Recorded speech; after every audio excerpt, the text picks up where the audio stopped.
why in the world would I ever go back to being miserable in my body, being not be able to move, unable to fit into things? I got to almost 400 pounds at one point, right? Like, I'm not there now. I like a good 90 pounds less than that now.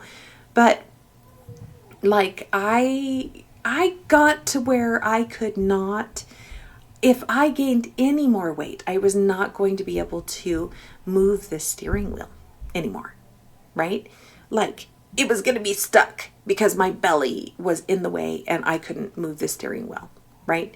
I was not fitting in the car. I was not fitting in benches. Like, if you went to a restaurant and they're like, oh, do you want a booth or do you want the seats? I'm like, well, it has to be a seat because, guess what? I'm going to get wedged in the booth and you're going to have to call the freaking fire department to dislodge me from this booth because I'm too big. I was not fitting in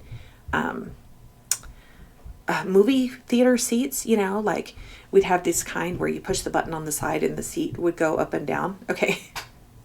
So because I was so big and like filling up the whole space, right? Like, and that's probably happened now. Like, I haven't been to the theater in a really long time, but probably it's still the case. Like, I fill up the whole space.